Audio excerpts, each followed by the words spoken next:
Hello, this is Dr. Flight, and this is going to be a fairly short introduction to something called product diffusion. And so the idea of diffusion is that when a product enters a market space, over time, the news about the product and the sales about the product within the product grow, and they saturate and they penetrate the market at a specific rate. And so the idea is that as the product spreads throughout a marketplace, it diffuses. And what we want to do is we want to manage that diffusion, manage how fast it spreads, and think about what components help a product spread faster or slower, and how we can manage that. So product diffusion, that's what the topic is, and that's what we'll move forward thinking about. All right, so let's start with the definition. We want to actually define diffusion, and then we'll talk about an adoption process that happens, and then we'll talk about individual characteristics or attributes products can take, which either speed up or slow down the concept of how fast a product spreads in a marketplace. So product diffusion then relates to the rate in which a product is adopted throughout a market or a marketplace. So within the product and product concept, there are certain characteristics then that we can build into the product that will either help speed up or slow down the rate or the pace in which the product is diffused. A lot of times, we think about diffusion as something that happens or is charted and described through the product life cycle chart. So you'll remember the product life cycle chart looks kind of like a bell curve somewhat, with an introduction, a growth period, a maturity period, and then a decline period. And so as the product goes through the cycle, it diffuses. At the beginning of the cycle, it hasn't diffused at all, but by the end of the cycle, it has completely spread through the entire marketplace. Our goal, or our idea here associated with product diffusion, is that as we manage the diffusion process, the actual shape of this curve can change. So we could actually influence the shape of this curve based on the type of attributes or characteristics that we build into the product, so we can make it diffuse faster or diffuse slower. All right, so we know that, again, the product diffusion relates to the adoption process, and so adoption is an important component of diffusion. So the adoption process then relates to how long the product takes to move from the first purchase to the last purchase within the product life cycle. Individually speaking, from an individual's perspective, go back to consumer behavior and the decision-making process that consumers make as they adopt a product. And we can think of this and recall that there are multiple stages. There's the awareness stage.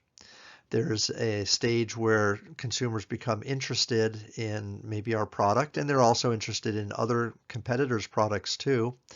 An evaluation stage to verify and confirm whether the product meets initial standards and expectations needed to satisfy our needs and wants.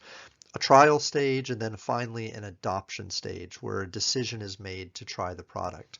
So from an individual standpoint, these things happen. Collectively, if we take all the individuals who are making this decision, then we have what culminates into the product lifecycle chart, and we have all the decisions that are being made aggregated kind of in that chart.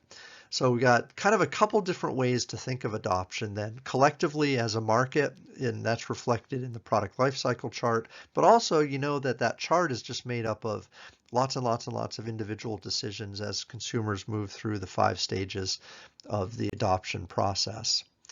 You'll remember then that the adoption process is characterized by people who make decisions sort of at different rates or at different times.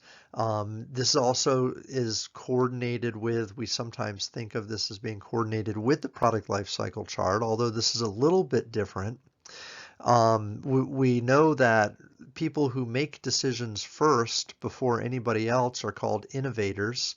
And then we have the others that need a little bit more information and a little bit more time, and progressively go through the types of buyers as early adopters, the early and late majority consumers, and then finally those who buy last and need the most amount of information would be laggards. So again, drawn from consumer behavior, we kind of know that different people buy for different reasons. Some need more information, some need less information, and we can sometimes characterize those individuals, as innovators, early adopters, the majority consumers, and then the laggards. So this sort of corresponds with the idea that as the product diffuses, you're reaching different types of consumers along this continuum from innovator to laggard.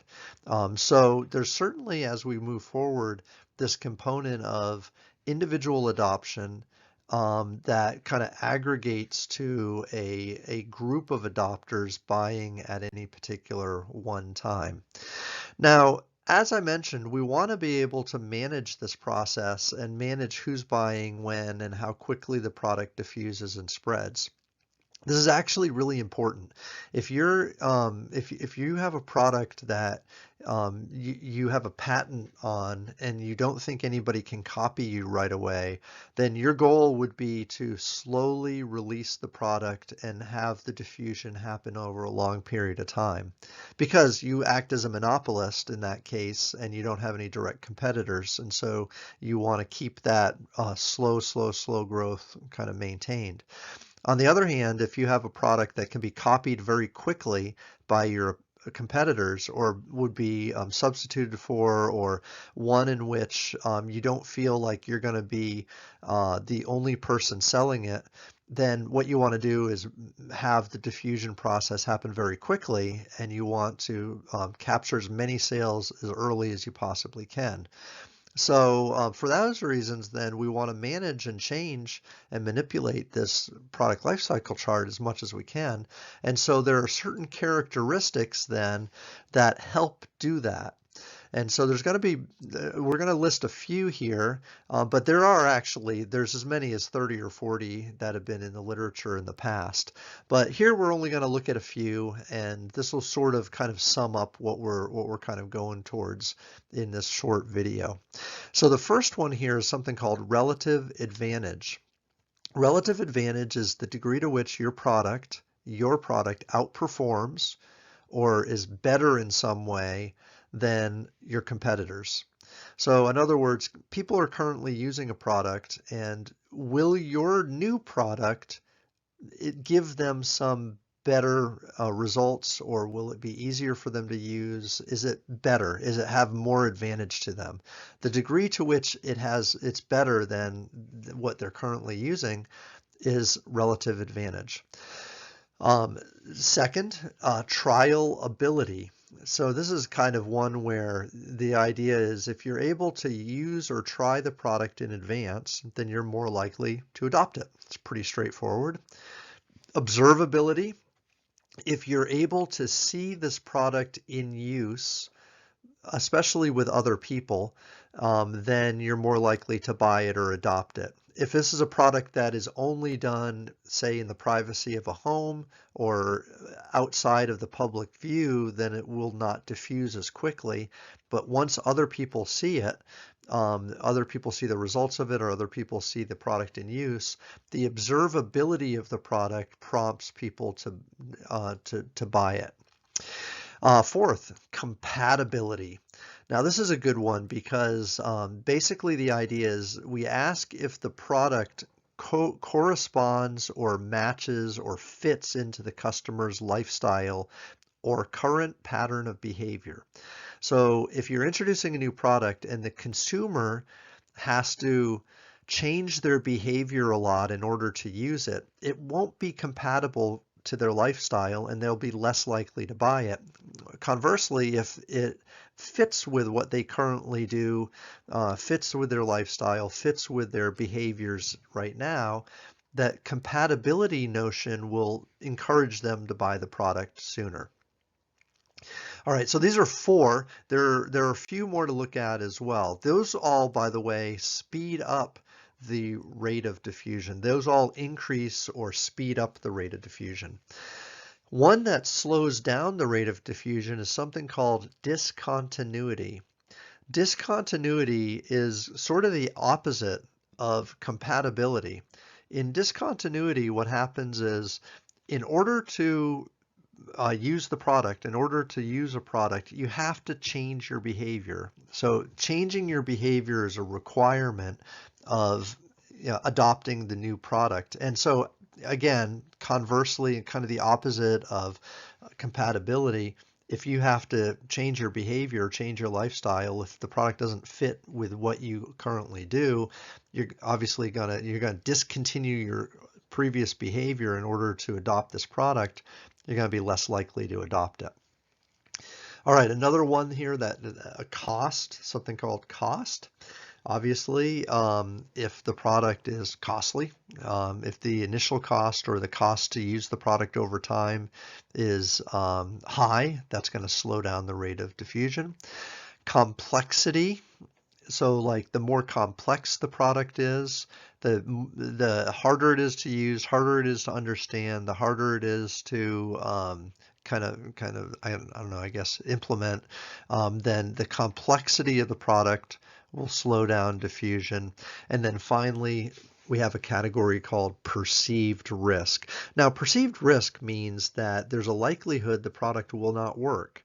It will not do what it says it's going to do. There's a idea that you're buying the product to meet a need or service, but there's a certain amount of risk that the product will not fulfill that need or want that you have.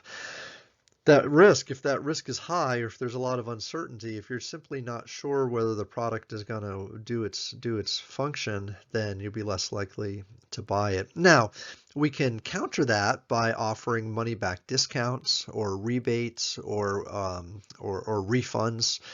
We can offer people to take the product back if it doesn't work, and so that sort of reduces some of this uncertainty. But still, perceived risk slows down diffusion.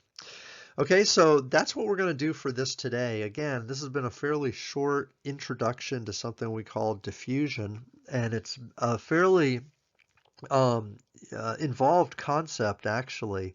So we're scratching the surface of it today, but the takeaway here that I want you to know is that it's a consumer adoption concept. It integrates fairly well with the product lifecycle chart. We have this idea that consumers go through an adoption process, and collectively they form these groups that go from innovators to early adopters to the early and late majority consumers, and then finally laggards. And as the product moves through those consumer groups, then we're managing our product appropriately, and the product is simultaneously diffusing from the beginning to the end until it's 100% diffused, 100% saturated, and everybody who's bought the product has bought the product. Now, on top of that, we know that we can manage the shape of the product lifecycle chart, and by doing so, we're managing the rate of diffusion from slow to fast or fast to slow by incorporating or by managing the characteristics of the product. And here again, we talked about only 8, but there are literally dozens of different types of features or attributes that either slow down or speed up the rate of diffusion. The 8 that are listed here are the big ones. Those are the ones that people would know and they'd recognize. Things like compatibility, relative advantage is super big. and that type of perceived value that's gained from it. And then the negative ones as well are here too. Okay, so if you have any questions, feel free to reach out. Thank you for taking time to learn a little bit more about diffusion. And again, let me know if you have any questions.